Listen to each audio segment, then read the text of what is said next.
Perkenalkan, nama saya Muhammad Budi Prayoga Ihsan dengan NIM 240170042. Di sini saya membuat video dengan berjudul Konsep Keamanan OS serta Proses Manajemen User, Firewall, dan Update System. Saya membuat video ini untuk memenuhi tugas mata kuliah keamanan sistem komputer. Oke, sini apa sih itu OS? OS itu sistem operasi. Sistem operasi adalah sebuah perangkat lunak yang bisa mengatur atau memerintah sebuah perangkat keras. Tujuannya keamanan OS itu apa? Keamanan OS itu bertujuan untuk melindungi sistem operasi agar tetap integritas, kerahasiaan, dan ketersediaan. Kerahasiaan itu artinya data-data tidak boleh disebarluaskan atau tidak bisa diambil lah. Rahasia, jaga. Integritas artinya data itu tidak bisa diubah atau diedit-edit. Yang ketiga, ketersediaan itu data-data bisa diakses kapanpun. Selanjutnya, ancaman dan serangan umum pada OS. Yang pertama, malware. Malware seperti contohnya virus, worm, dan lain-lain. Yang kedua, buffer overflow. Artinya itu input yang terlalu berlebihan. Input yang melebihi batas memori sehingga membuat sistem operasi itu agak nge-lag atau agak error lah gitu. Yang ketiga, privilege escalation. Artinya itu pengguna itu bisa naik jadi administrator, kan gawat gitu kan. Yang keempat, kelemahan konfigurasi. Artinya itu kelemahan atau sandi yang terlalu mudah ditebak sehingga yang orang yang bisa akses bisa menjadi administrator. Selanjutnya, prinsip dan mekanisme OS. Yang pertama, protection and security. Artinya protection artinya kontrol akses ke sumber daya atau internal file untuk mencegah pengguna atau proses saling mengganggu. Security itu melindungi dari ancaman luar seperti virus dan hacker dan lain-lain. Yang kedua, model privilege atau link protection. Artinya CPU sering menggunakan link protection atau cincin proteksi. Link 0 artinya sangat berhak hingga ring 3 hak terbatas. Jadi dengan pemisahan hak ini, proses user biasa tidak dapat langsung mengakses bagian kritis atau bagian titik vital OS.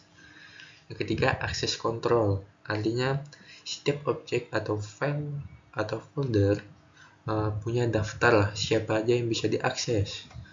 Yang ketiga, autentifikasi dan otorisasi. Autentifikasi artinya saat melakukan login pada OS ini kita ketahui dulu siapa identitasnya. Nah, kalau sudah tahu nih identitasnya, kan punya daftar tadi kan, akses kontrol. Dia ini sebagai daftar apa? Punya hak apa sebagai daftar kontrolnya? Kelima, audit dan logging. Audit dan logging itu sistem mencatat apa-apa kejadiannya dalam OS itu. Yang keenam, defense in depth atau pertahanan yang berlapis. Jadi kita membuat pertahanan yang berlapis-lapis karena jika satu pertahanan sudah roboh atau dihack gitu, masih ada pertahanan lain yang bisa menjaga OS ini. Selanjutnya, jenis manajemen user. Yang pertama, super user, root atau administrator. Artinya punya hak penuh dalam ini. Yang kedua, user biasa, artinya hak terbatas. Yang ketiga, user dengan role khusus. Jadi user yang hanya bisa menulis atau membaca. Yang selanjutnya itu firewall. Firewall itu apa sih firewall? Firewall itu alat untuk mengontrol lalu lintas jaringan masuk keluar. Fungsi utama firewall: memblokir trafik yang tidak diinginkan, memfilter berdasarkan alamat IP, port, protokol, menentukan rule atau aturan pass atau blok.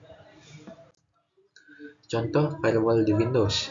Windows punya firewall bawaannya aktif secara default, bisa diatur aturan atau rule berdasarkan aplikasi port IP. Ada profil jaringan domain private, ada profil jaringan berupa domain private publik dengan kebijakan berbeda.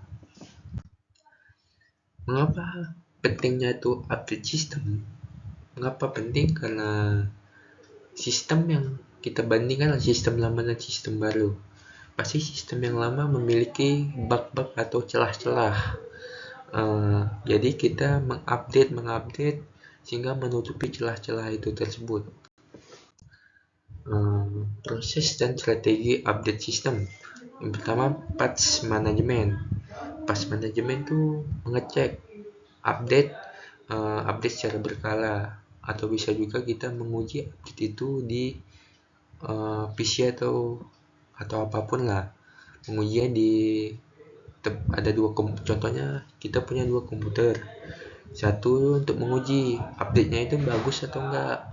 Kalau bagus kita install pada komputer utama, kalau tidak ya nggak usah diinstal, pakai update sistem yang lama aja.